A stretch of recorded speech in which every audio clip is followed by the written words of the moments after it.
buno obuzina bukyaliko oba bwagwako oli mabega nnyo anti ndi merenio tuli ku sweet melody nyenye mutwenge konkome ere tintiririti tere naye nga tintiriri nze badde ngamba nti banayi mwegendereze bemuwa abawi b'amagezi mususa obungi muyiga okufa ku bibakwatako muve kubaagalana banaye muve kubaagalana mwabefuula nti muwabula nti mwagaliza abantu bano okusinga bo bwe beemanyi toteekayo kigambo kyo nze mbadde mbagamba tudde siina kye mbabuuza nze mbadde mbagamba nti awali abaagalana tosaayo kikyo naye baba batabuseemu ng'obalabye amukubye amusaze waneno kiwundu kikomeno nekino kikomeno kuba gye baatandikira tewaliyo the following dog namusanga ng'ekiwundu ali kiyisaako olulimi bw'ati kati ojja kubaako ne byoyogera gwe nkeera gwajja okuba omubi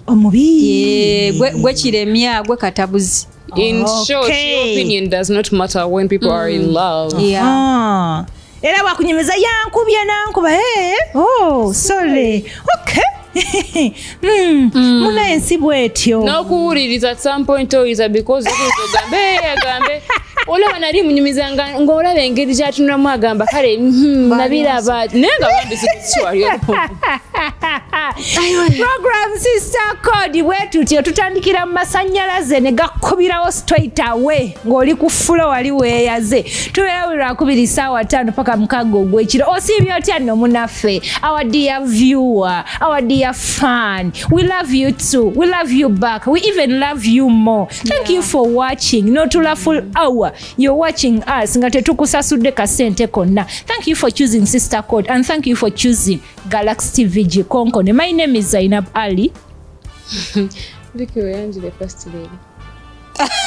Sweet melody. And of course Miss Era Vicky on all socials, ladies and gentlemen. Era nga nze mba wano nnyo nga ndi sweetheart wa buli omu. Ennaku zino kiri a little bit ndi mu limited edition naye nga regardless mbagala nnyo munaye abanjagala n'abatanjagala mwebale kubaayo mwabatuwa amaanyi agajja buli lwakubiri ne tubanga tulina ekipya ne tubanga tulina vibe because I mean mututeekako nnyo obudde man. Gen Z body. After God given the little mkonkonyi Gen Z body, like she has said, little mkonkonyi nga bwenkyogera sugar wa given omubwati msoke bansonyiwe sugar wa given omubwati last born wakuno. Nayo yogeza mirembe olinga omuwala yakayingira obufumbo nga agenda obuyingira soon singa weekuumira obwotyo Sista Code jafunayo omuko ali serious tuyina already ali serious katujja kweyongerako ali serious anti mbadde mpe mudde gwanga oyo ali serious oyo tewali ali serious mundabako empeta oyo ali serious katwagalo natwongereko omulala ali serious banaye nakitulawo kwato klikinga okoze bubi katirabe tulimu mpozi wangamba yo white gold 70% gold white era munango okula kulaba bagamba okula kulaba okutambula simanya bize yali egamba wali okirabyeko banaye nze emyaka gye maze ku nsi kuno badde siraba nko ku white gold era nalyoka bannange Vicky nenkusisinkana nange munnaye namala na rose yi musajja mpasiza na silver ondabisiza ku white gold zine empeta sebo bawerako n'ekyapa certificate of ownership. This is customized. Nkugambye 70% of it is gold, 30% of it is diamond. Bakuwerako certificate ngekulaga content yalimu buli ka diamond akalimu kameka kakolebwa ddi ka durable ki sente meka bino byapa. Bimanyi ko nga sijina katoroke najifunda badatu tebakutemako omukono naye the good thing otambulira mugundi munda mulimo convertible. Era we bamanyi ngenda mu nfo z'ababbi sitegakera te mu nyumba mujja mpozi nga munante mako kagalo kimunatwa tezijja ba. Sista Code tuyingidde omukwano naye nga tetulifeka. Bajaji komyawo the next the following day he will ship yabulala ship Another one. Solange is the name of the kadagala akagenda okuyambako okuwonya cramp obulumi wetufuna nga tugenze periods. Gula ka Solange women syrup okuva ku supermarket ne I take only 2. Pharmacy. Ogenda nnyo asula. Cramp ekuluma. No, Afra, you shouldn't abuse eddagala. Abusing. Tonywa eddagala nga toli mulwadde. Are you sick? She's in peace. Teyakusabe pa gundi. Ensonga ezedda zaabanga zakyama naye Vicky engeri gy'ozaanise. Kale kasolange kano keefunira genda ku drug shop oba ku pharmacy obeere ng'okafuna ku bbeeyi ensaamusaamu.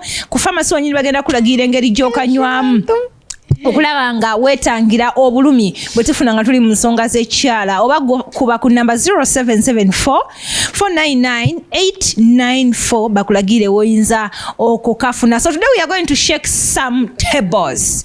Today we are shaking some tables with expensive drinks. We are talking passwords mu masimu. Kisaanidde patinawo okubeera ng'olina access ku ssimu ye, igwe okubeera access ku ssimu ye oba ye okubeera ne access ku ssimu yo. Is it okay? Nakuwe ye nti teekamu 19 omwaka gwe bamuzaala, let me say 1988 1985 bagenzi bano ba Afra 2000. Is it okay? Is it really necessary? Why shouldn't I? It is okay, it is not okay. It is okay. Depending on what level of relationship. What do you mean by it is okay, it is not okay? Sara wochimu. Engeri gye nti kati already enterede ntende. Already wafula wo. Ntende. Wulira bino. Terede ntende. So weewaawo okay. Nti nze engeri gye naterera dde ntende honestly buli kimu tukigabanye buli kimu kati it is official nti oli wange ndiwo. Your business is my business. Your money is our money. Siraba kyonkweka mu butuufu. Yeah, and your money kulevo is gye ndiko. money. Nina okubanga essimu yo simba wakati awo. His money is your money. His business is your businesses. Your business? So, also the girls he sleep with, if he are also your girls. They are my business because there are relationships because of different reasons or some reasons. Omusajja is okay to have somebody aside. As an understanding wife, waba obuzibu nga kimwetagisa okubaako ne something aside. Oba olina okuba ng'okimanyiiko n'ensasaanya meka z'amuspeningira ddi lwamukyalira oshegeera. Are they planning to have kids? You. It affects someone. No, I'm like, it is your business because in the long run, like it affects. Yeah. Chijanga. If it is finances, if we are married, sijja kubeera mbere shocked nga baleesa abaana nga mukaaga. Nze bulijjo tuplaningira abaana be tulina aba babiri. Oba tetulina abaana sente tuzirya kyere. Ate bagende baleeta abaana nti wazaala ki? Ebbali. Oshegeera. So wabaawo ensonga ezimu nga muzikanyako nti kola kino kola kiri. So buli ekibaawo nina okuba nga nkoze kinga nkimanyi. Ate engeri gy'oli nti oli muntu wange buli ekikwatako your insurance, you can fall sick, it can be an emergency, it can be business. Insurance ebeera mu simu ya musajja. Insurance ennaku zino ebintu byabiri bintu digital. Anti wemba temusikaninze kadi ogitwalayo mu ddwaliro bagiteeka waliwo mu ddwaliro babawaako maka scanning. Clearing bills, making, checking up if there is something pending and stuff like that. Usually esimu there are a lot of apps. Kati nga wolaba nti nkozesa Standard Chartered Bank, I have an app where I can go, send, withdraw, oshegera, check my bank statement, ebintu ngebyo. Yeah. How is that your partner's concern? It is my partner's concern because mbani n'okumanya flow, your income, your flow of income. Oshegera. Excuse me, yes, knowing about your partner's expenditures and whatever zayingiza, at what stage of the relationship? At the stage that I'm at. Oh, yeah. Okay. But some even are at that stage before even marriage. So, mwe abakyeyiya nti munnange nkyamwetegereza nkyalaba gye biraga amasimu g'abantu mugeesonyiwe si mu bubi Oshegera. Tetujja kufaanagana. So sharing passwords kiina kubaawo after making the vows, eh? Yeah, kati nze there is someone eyalemesezza Gaaya okugenda ewaabwe olw'okuba yaggaana okumuwa password z'essimu. That's how yamulemesezza atya ogendayo. Gaaya ayagala kugenda waabwe omuwala amwanjuleyo naye omuwala agamba nga tetunagenda kweyo stage nina okubanga I can access everything that has a password in your life. No, kati oyo omuwala yetumanyi waagwa beba nabawala bandabira kumpi short sighted.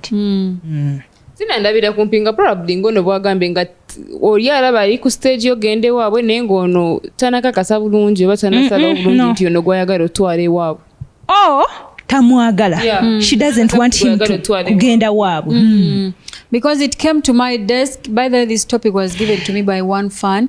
N'agamba nno omuwala yasooka n'akyanja ensonga yasooka n'ajanja mu relationship ng'abeera alemera nnyo ku ssimu njagala password yo lwaki tompa password biki Gaaya n'amugamba password omanye wabaawo ebigwa tebiraze omuntu oyinza okuba nga tolina kyokwekamu omuntu but all of a sudden ghosts ne zijja ebyayita ne bikola ki bitandika obuzimu bwekomyawo oli mu stable relationship otegeera katatera webujja newozeeko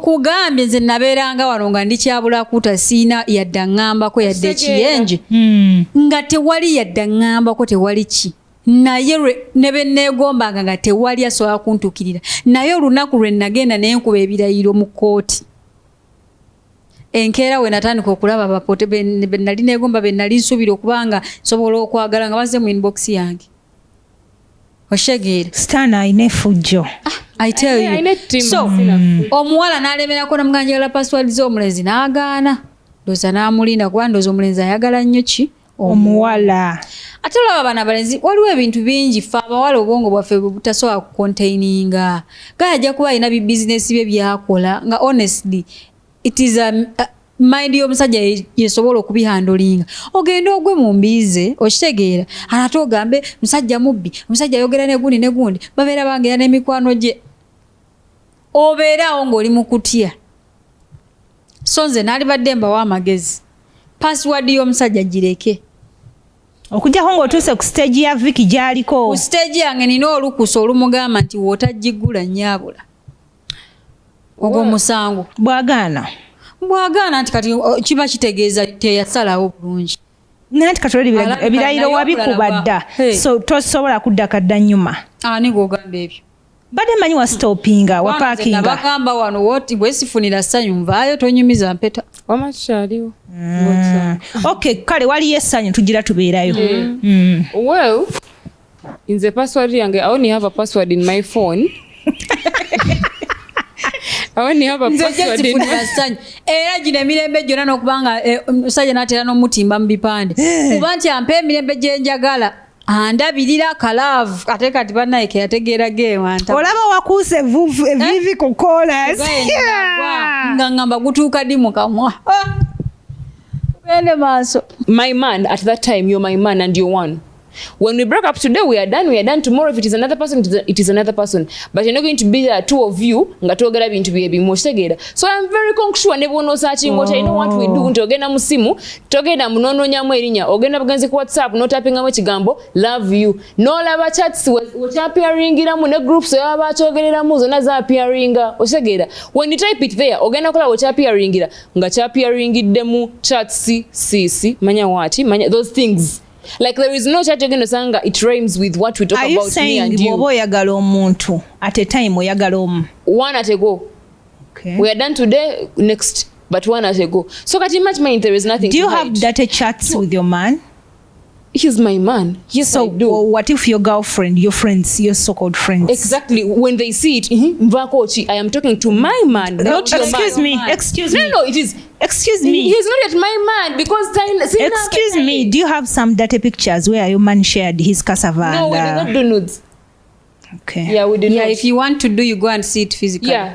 Okay. Yeah, you know what's amekeze ekiro ubazikola like when he will come and even pick you for that. Do you have other passwords like WhatsApp, message, no, it's just for WhatsApp. Like nenga wano yenyini like simu yenyini ye WhatsApp yenyini osegeda. So kati abajimanyi like all the time. Do you know his? Yeah, I know his in the bana passwords silabazi no eza just the phone. It has to even be your passwords of your account. I mean your passwords of your mobile money. Exactly. Like it should not stop on these passwords of here kati zinyambechi. Excuse me. Mobile money jagazachi. I mean, tuli want to oli mukuvuga oli mukora something and then you have to initiate and then nkutandika ntekemu then baby put the pin bana. As if nkulabye lero. Emotoka omuzungu yali agikola tateka muka parkinga. Why?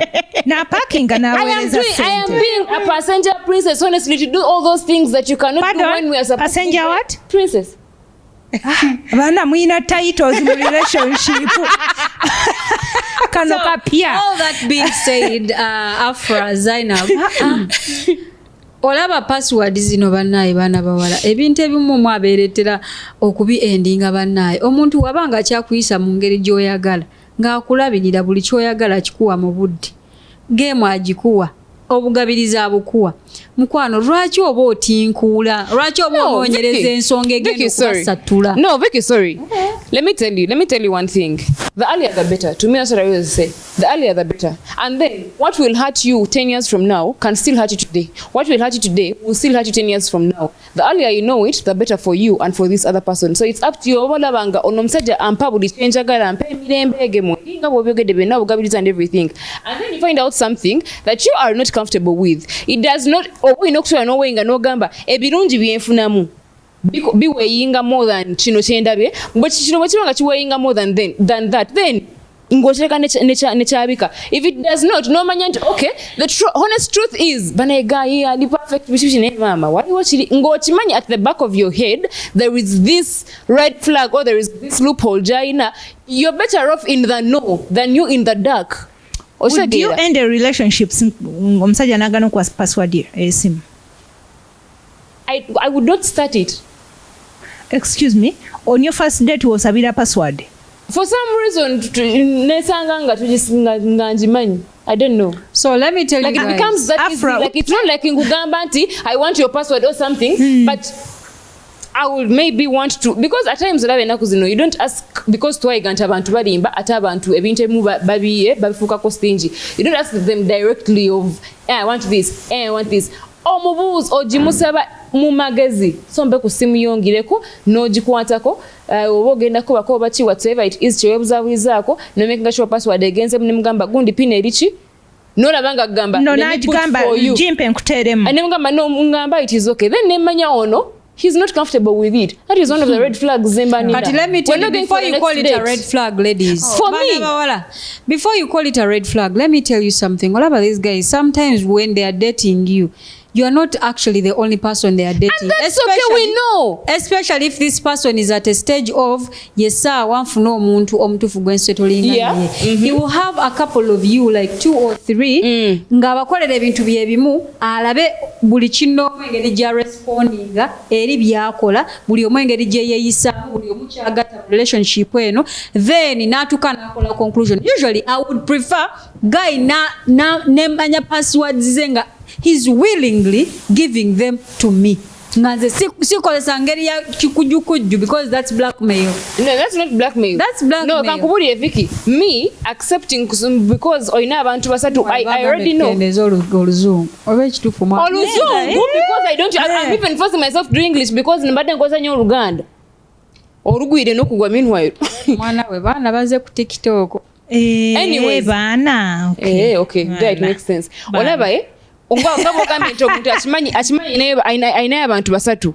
You're doing the same things for us. Then me, I should put myself in a position where I just have to accept what you say. No. So koleke afra muri basatu bakwana gwe wakajanja gwe bagendo goba. No, ulira sikajanja. It is me knowing what I want in the like at the end of the day. Nange byenjagala over things I consider in a relationship over when getting a man, they matter, right? Ne afro basajja bajja waba bakuwa password babera bakayingira Kampala body all over. Some of the things we don't get to know them because they're not our priorities or they're not things we consider. If you don't consider something, you cannot you only get to know that man or that woman is capable of that thing. You're into that thing like me, I'm not going to, because we are 3, I want to fit in, so that among the 3 it should be me you're picking. Then I'm letting go of my small standards or small critics because you should pick me. Then woman okum picking attends day my characters or my standards in that kuba. The earlier the better chimanya it's sembayo away from the mobile transactions and bichi osobola baba yakuwa password ye osobola ogisoberera ngataliwo and you go and check because you have access. That's the only one thing.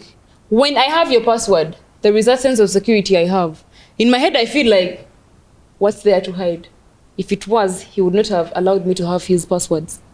I don't check. The moment you do not give me that password, the moment every time I'm like cutting ko guka kunde bande bahunka matanye tankembuzi na takshima yagamba no nyimwazo yaheza na kadate chati, like I be thinking of those things. But the moment you give me your password, murimba ndowoza ochimanyi nyina password yo, so ne bwe bakanoleka we simu ngo inamwe chinte chamu ochimanyi ngenda chisoma. If you don't want me to read it, you won't leave it there. Siba siba na basajja scenario munze ndina chali wange ayenda ne yangamba password najimwa namugamba kyononyo jja kifuna ayenda naye kimanya ayenda yagamba yamanyi ajja kabako wasirike kye kingamba nti nasoberera ekiro musajja watunga akubye nga afuluuta wekenyini ne weteekamu obutungulu mu maaso ojjawa confidence egamba mbu olwokuba yampa password means it doesn't do any that. No, I'm not saying I have the confidence, but just gives me the sense of security. Me having sense of security does not mean that I am strong to chikola.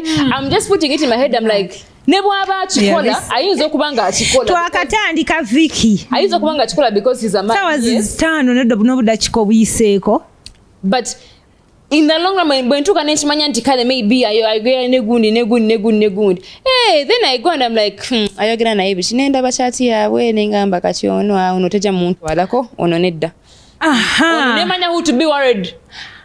For one, I don't want to know your password, whether we are still at the talking stage, whether twatandika dokwesapata twezaddemu abalongo oba nzadde abaana 7. I don't want to know.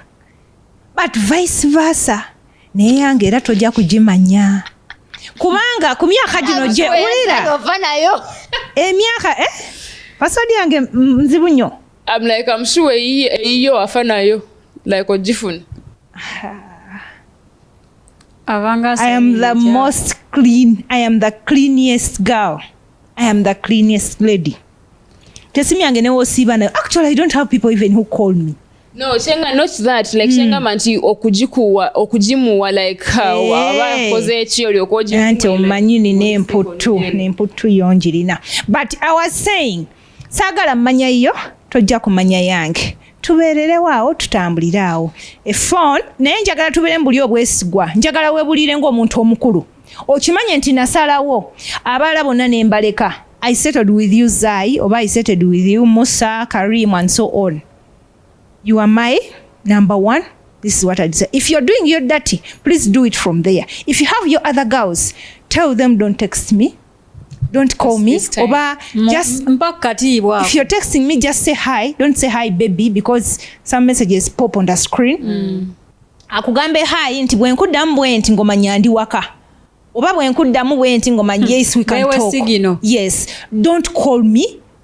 You brief your girls, like brief your girls. Kwana msajja mufumbo atenga temuli official mukubira sawe mwezi okumacha. Banange yakedde genda mukumulimu. Don't call me past 7. Don't call me at 8 because I might be still home. I might be still in the bed or on the dining. So you just have to kwebulira you grown up. Webulire sigenda kusaba password yo ne yange togifaako. Nange nga Zai kanebulire ngambe no, I don't want to hurt this man. Because when I love someone, I don't want to hurt them. Manya jawulira obinga alabye message epop nze wanange gamba good morning honey, good morning baby, sweetheart. so nja kwewala okugenda mu ezo entalo osagala byakuyomba tetudde mu kulwana niyo yakuweereza message password tojja jimpa so mbyewala ng'omuntu omukulu ne ngamba nasalawo ono so tukume ekintu kyaffe buli omu abeere ne password buli omu abeere neyiye why lwaki ngamba bwentyo because there are some situations banange zitanyonyolekeka bamere nini okabe basawo okitegeera there are some situations ka ghost wekereeta bannange nga ne bunyonyola omuntu tagenda kitegeera nti ne badde ghost tagenda nakitegeera nti obadde okiyinamu n'omukono gwonna ekintu kireeta nga kiri obvious wallahi ngolabira ddala bano abantu bayika babadde bombijjo okuza emboozi yedda okitegeera Sista Code. awo wendi Vicky tomaliriza nga mmaliriza bannaaye kya password kale nange nti wadde njidimandinga nti mbanjagala njirabe naye nze sebbirira just ogimanya sebbirira nti nkole ki okeberemu then bino ebirala bank account biki ATM cards zonna mbamanyi passwords zaazo sorry there was some friend of mine accidentally so famous like mwajiwulirako but guy bari bava ku introduction na ne bafuna akabenje nafa ne bestman we yaina best friend wenga like the partners baina two companies nenga bari 50-50 katinga yamanyi passwords all the bank things like the bank account and everything neya person nga friend we ajimanyi nga mkazi we tajimanyi nga ina abalongo and one little baby kati omusajja bwafuna akabenje bishino ekino bakubutta ebintu byammwe ebishiki then oli like the friend yatuko kubanga bali ku hotel like kumpi because had gone for the mikolo kati najja ne bamuwa ebintu byonna biki so he had the cards and everything kwaliko sente jikatono omuntu abakoze eki aba afudde kati they can't access that money and everything or zifirayo actually mu banks if you can't get them ne kati amanyi passwords kati labo mukazi kale manyi mugenzo okumuwasa nenga kale muino obuntu ntwawo mu makabu cho kati nga ye aina issues no musajja we already kati late bwagamba mbu omusajja like the friend who stayed with the account and everything yajako sente and so yet the friend had actually yagendayo nalaba buli kimu kyonna ekyaliko and everything because aina passwords kina checking balance and everything nagamba agenda kubikwata byonna bafune engeri jazijjayo without like the bank noticing tono omuntu akoze eki afudde baleme kugira processing fuke empanvu azijjayo aziwani aziwa omukazi kati omukazi agenda ogira bwaki ng'omukazi emututedda mu kooti mbate yatwala ebintu by'omusajja sente yazitwala yagamba I am trying to like help you the process of because your man literally was showing you were literally trustworthy. You didn't even know just password kakade personal account like personal bank or government kati kado kakadi kenko sawa no swiping up jo. But do you think men share those things? At least a person kale etali ya company. Kati na okubulie ola abakonkonya bali okulaba. Simanyi bameka boyinza gamba nti oyina password eya ATM card whatever ya boyfriend wo no laba abagendo wanika emikono nga bawerayo.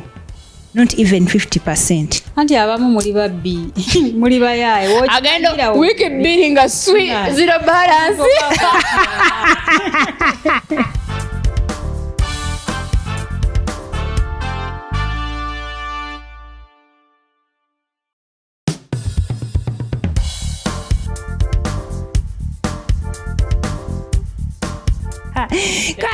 Kale tuli ku Sista Code wallahi isimeyo bannakola show mutima ne gumba mu nganda obukadde 7 buli ku ddongo Sista Code katugene maso tweyongereyo ne show yaffe ennungi naye nga tutambula ne Solange Women Syrup 0774499894 is the number to call bwe kabaka kubuze mu kitundu woli ka Solange Women Syrup osobola okukefunira wetange obulumi ng'oli mu nsonga ez'ekikyala boy child nawe osobola okukagulya girlfriend wo osobola okagulira sistawo, osobola okagulira mamiwo bw'abanga akyagenda mu nsonga ezo nga tanaba kutuuka mu menopause. Kalungi nnyo, kawooma, kalimu omubisi gw'enjuki ate nga kali approved by National Drug Authority. I wish Solange yali awonye otulo. Dakika 3 zokka ze zaakayita ku ssaawa 5 naye Viki ayayuuya okwayuuya okuli wano sikulabangako. Si kwatulo. Enjala ekuluma katuve wano ogenda oli epirawo wa Moses. At this point, positive. Emispala on the looks yasenguse yazze ku figituri ekansanga we mba mu munoonyeza bizinesi agitaddemu amaanyi bw'otuukawo ku figituri ku kizimbe buuza emispala tannateekawo kipande naye oba naakiteekawo ddi ogenda akukoleko ka makeup lwaki mwekuba obama akoleko ka makeup ka facebit akamangumangu ogenda ku date ogenda ku birthday ku dinner oba oyina omukolo kwanjula mbaga agendayo emispala yatukolako on our looks kyova lwakubiri tubeera ku TV nga tunyirikita nga tumeremenya because of emispala's hands.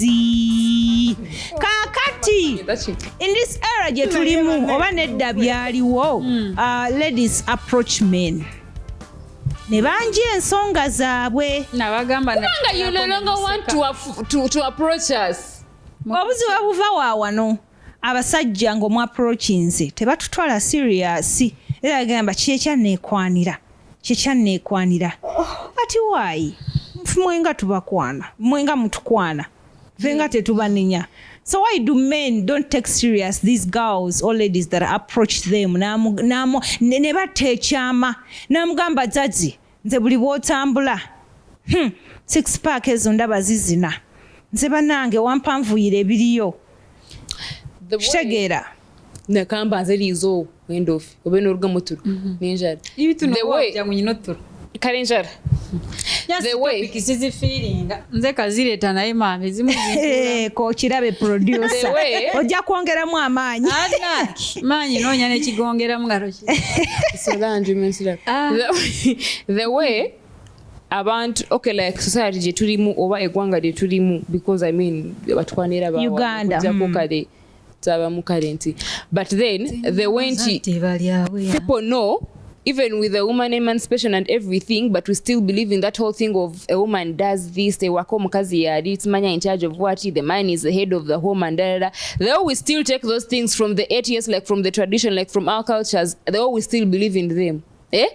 Is the way we still want to believe, or we still believe that the man is the one who approaches the woman. Osegera, nze chibonze go inoteka osegera. Chokamba tu kanwi kubijjawo. Bwetulanga tuli ba kubijjawo. Kitegeeza we're going to change the whole system paka neno at the end, which is impossible. There is no we're going to change only that. Nenga this side wetu kamaka ngata you want to be the one like as if go wankwana. Osegera. Bwemba na kukwana, it means I have to keep the head, which will not be possible. It means I have to keep the one providing, I have to be the one, you have to be the woman, which will not be possible at some point. Tuchirekeyo wali, beba kwana, beba providing. Mbwembanga oyagala fuka the man, accept onkwani. Why do you want to be the kwani? Ate olumala, ofuke then my man. No. Ate wembanga. Olumala iteko on your name. Buliwe mutunulako nga masanyaze gankuba, nkole ntya. Mwetege. So atakukwani. Bwenetega nenga talaba. Wetega bubi. Nonya byayagala. After there are actually guys that lack the confidence to approach a woman. Naye there are a lot of signs eziraga nti akwagala. The signs olabaye obuzibu wabuli sorry but obuzibu wabuli people only think that okukwana is the guy coming and telling you know what is I ngaza yogera za ebitadiki kagara bi za ipato kwa yogera give me one ngo yogede. At times it does not have to be like verbally the guy kujana okukwana ngabo gambe nti he's doing the signs that show he wants you, then that's him doing it, that's him ngakukwana. Respond.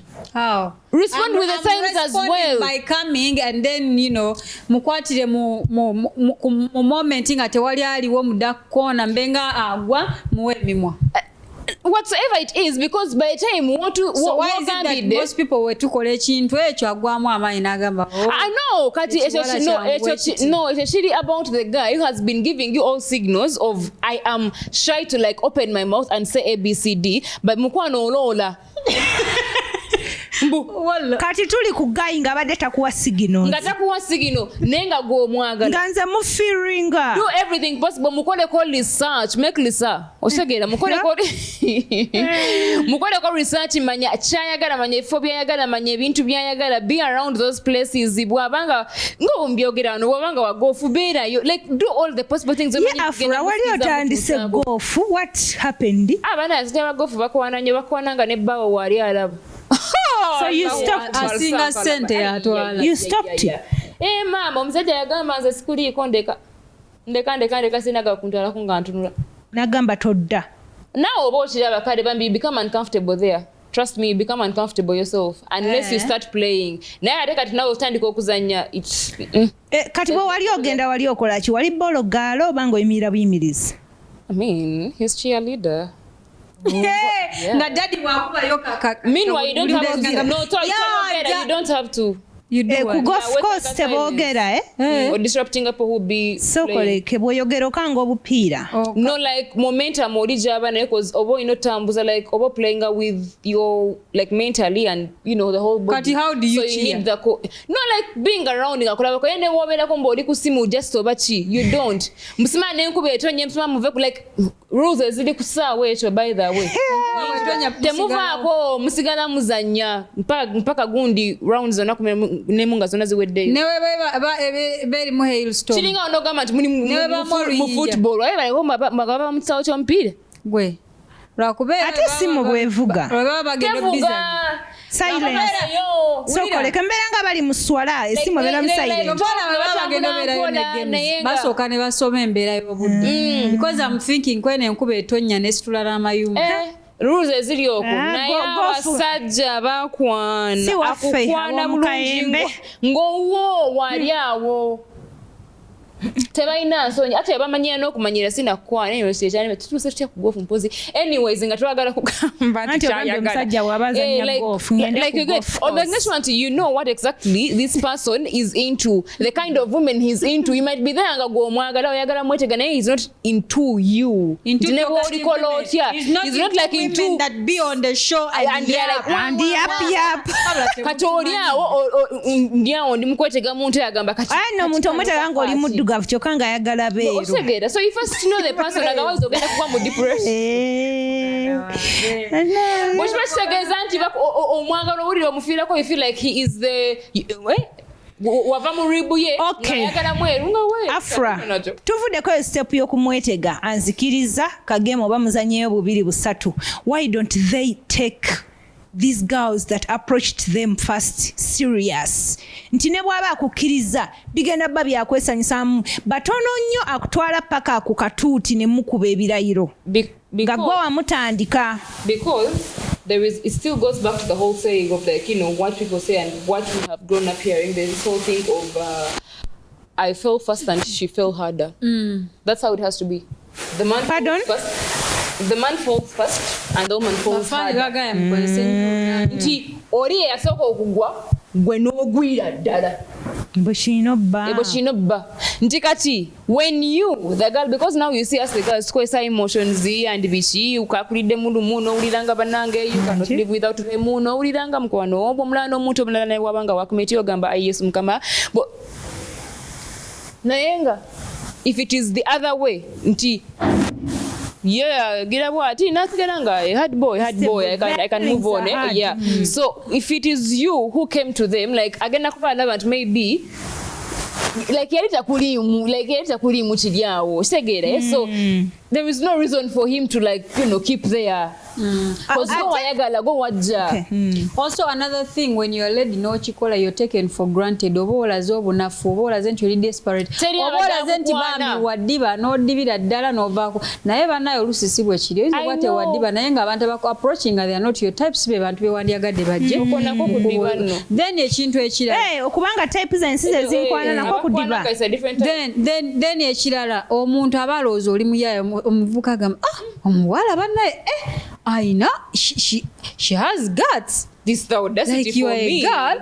So abaloza bagamba olaba kikozenze I think jemizeje oshaka because they are girls again no kwepimamu ngalaba si alina sente nyingi eziriawo si ye mulungi ali awo ennyo n'akulaba n'olinga alina sente nyingi ng'oba n'agamba olaba yakwananzi atayina kati oli kale takubalirako nnyo kitegeera because they are like ono omuwala waba asobodde okuŋŋamba kyaŋŋambye tajja kuba mwangu newegana abamaka maybe nga mplaniza okugenda maaso naye she will always want to do what to be the leader alabika muyaaye alabika user because of late guno omulembe n'abawala bakozesa akutunulira nakupimapima n'agamba I have to take a piece of this cake okitegeera naye nga amazima amatuufu after the piece of cake agenda kuleka by the way also you boys you have to be aware ebintu bino ebyokubakozesa don't be like hey nalia man I actually was telling the other guys nga tuli mu DJ's office ngambagamba nti a girl calling you at their place and you put in your own money you drive your own car whatsoever and go to their house where you do not pay go to their house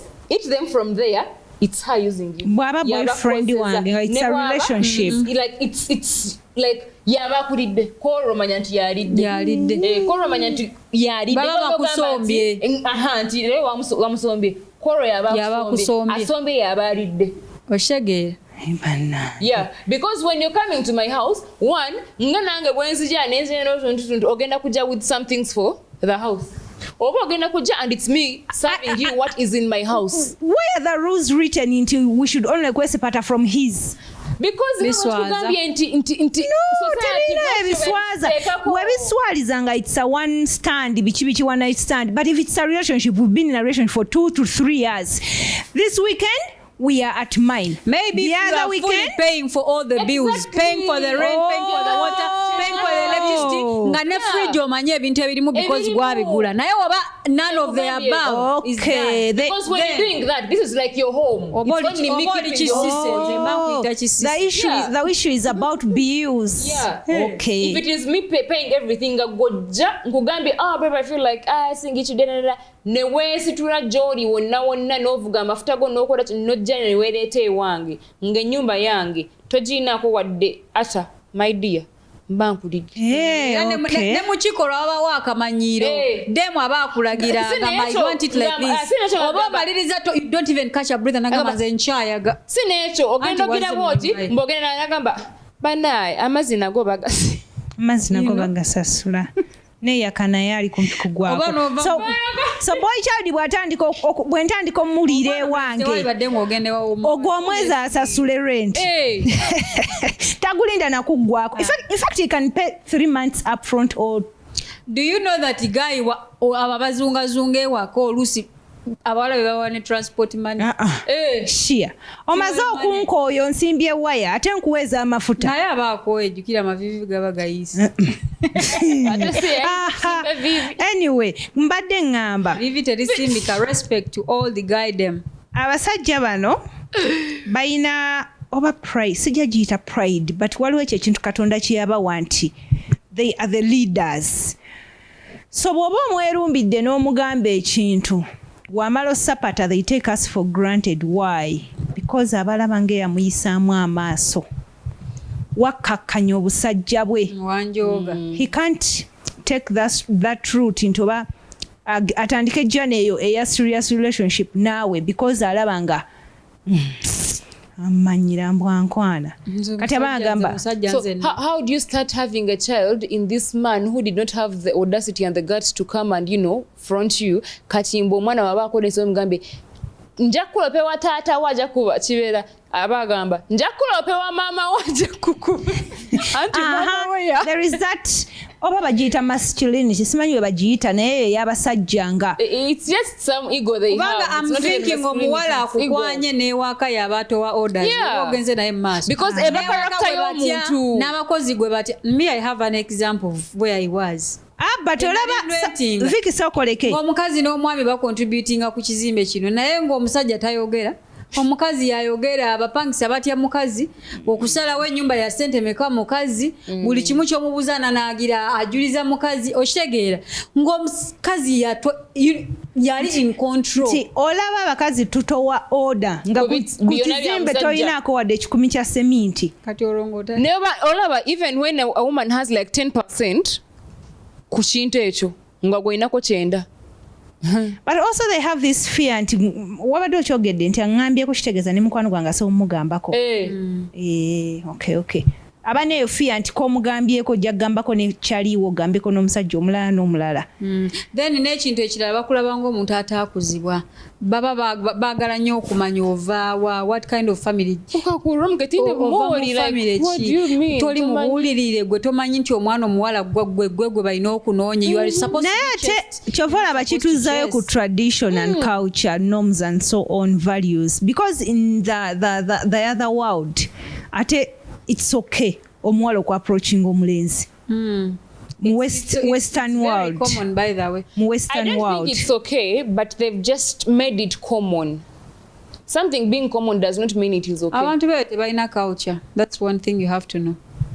But that's also culture. Okubeera omukazi nga you can approach a man. That's also culture. Yes. Naye yo culture sijja gibeeramu. Eyo culture. Kiki osinga okutya kugaana kiki? Sina kuŋŋaana. So I put in my time and look beautiful and look like a baby girl only for me to start following up some. Nakuulyako ng'ogamba nti olina omuntu gw'olinako crush. So when you crush on someone, you die with your crush. No, for the fact that I even said it even made it possible. Emmese baali bagikwatiddeko mu kituli yeeno. Omuwala yenna ng'osobola approachinga omulenzi kitegeeza ne mu kiseera kya game gwalina okuba ng'otwala enkyagi gwalina okubeera gwe embyo zimanyi olowooza zisimbika era nze bane bowchild mwandibanga yesuukuma omanyi nti abasajja bonna bandibadde bamanyi ozina amazina amaganda. The moment she comes and she's like, leero I am humble, I am going, I am ngomanya genda konoona. Leero wakonoona emirundi nga 10. Ani? Mugwa basuukunda. No sure. Okusuukwa mbani tokumanya kucunda mate. It's what it is. Leero amata makasunda bati. No nanke mukono niye kutambula tokutambuza mbiri. Kusuukunda sicho? Mubita. Era amata bagasuukunda. Tokozesa mubiri, okozesa mikono. Yagadde just kifula. Solange women syrup kakuyambako okujanjaba cramps mu kiseera kiri eky'ensonga ez'ekikyala ez'omwezi nga tugenze mu peas bagenzize muyita peas. So tobonaabona na bulumi nga ka Solange we kali ku market genda ku pharmacy ba ku drug shop okegulire mukwano bajja kulagira engeri gy'okanywamu ku pharmacy w'okaguze kalimu omubisi gw'enjuki kawoomera so abeeralikira eddagala erikaawa guno si mululuuza Solange National Drug Authority yakakasa era kagenda kuyamba nnyo. Sister tips for now.